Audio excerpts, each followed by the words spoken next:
RSS are solidly standing behind the Nagpur boy Devendra Fadnavis. 7th, Fadnavis abided by the party's dictum to serve as the Deputy Chief Minister. He wanted to stay out but served as number 2 to ensure the stability of the government. And lastly, BJP is open to sharing home, finance, urban development and revenue, ending last-minute hitch with alliance partners and paving the way for smooth transition. And add to this, Fadnavis not only stuck to hard Hindutva, but also deflated constitutional debate by ensuring a number of small meetings, low profile with backward leaders all across the state. It allowed BJP to counter the debate on the constitution silently but perfectly. On this debate, I am joined by Ajit K. Jha, senior journalist and psephologist, S. Balakrishnan, executive editor, Free Press Journal, and Brijesh Pandey continues to be with me in the studio. Let me straight away go to Mr. Balakrishnan. What do you think is the most accountable reason for coming back of Devendra Fadnavis? See, Devendra Fadnavis has played his cards extremely shrewdly. He was a bit upset the last time around, about 2 years back, when he was told by the High Command that he will not be rewarded with the Chief Ministership for splitting the Shiv Sena, which was a very, very humongous and very highly risky task. But he pulled a huge coup by taking away EKNATH Shinde and as many as 36 MLAs away from the Shiv Sena. Remember, Shiv Sena's tradition is whenever anybody had dissented the Shiv Sena has killed that person. A classic case is of Sridhar Khopkar of Thane. He was a municipal corporator. When he did not vote as per the party line, Anand Dige, who is the political mentor of Eknath Shinde, he was accused of eliminating Mr. Khopkar.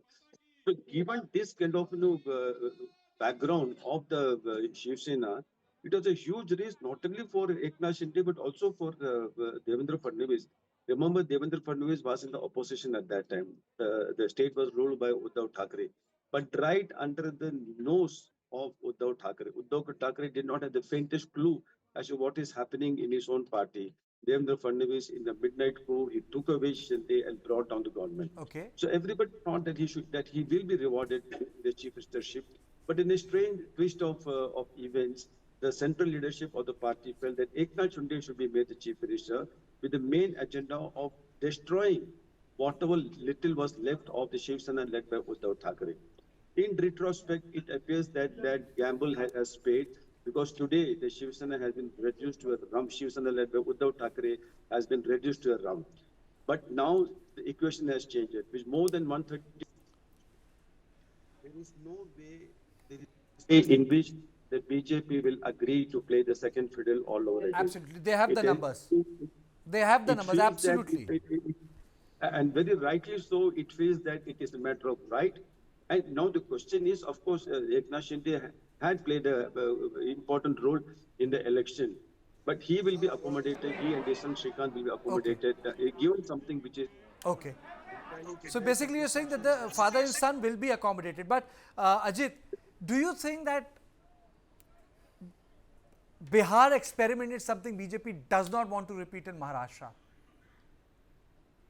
Well, what do you mean by the Bihar experiment? I didn't get the question. You see, in Bihar in 90s, Bharatiya Janata Party supported regional parties. So today a lot of people say that, we could have come of age in Bihar, but we still end up with Nitish Kumar all the time because we didn't focus. So this is one debate which I have picked up with the people who cover Bharatiya Janata Party or people who have been part of it. So how strong do you think this will have a play in Maharashtra? Devendra Fadnavis, first of all, combines both charisma and I would say cunning of a fox, right? In fact, he's a great orator. He was the second youngest chief minister that Maharashtra had. Sharad Pawar was the youngest. At 44, he had become the chief minister. Remember, a very early start in politics. I think in his early 20s, he was the mayor of Nagpur, and then he's been, a legislator from Nagpur for n number of years, right? Almost throughout his career, and a very educated person, speaks English and Hindi and Marathi equally well, and This time, at least in 2014, when he became Chief Minister, BJP had 122 seats. This time, they have the real numbers to have their own Chief Minister. And look at his discipline. When he was told by the party high command to step down in favor of Shinde, a man that he had created, he agreed.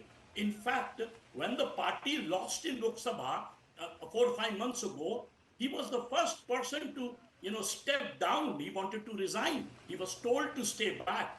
He was being even considered for the BJP party president. So here is a very ambitious, dynamic BJP leader, almost parallel to Yogi Adityanath. Okay. And he has the sort of, his Let me just hyperlocate it also. Let me just, Ajit, just let me hyperlocate it.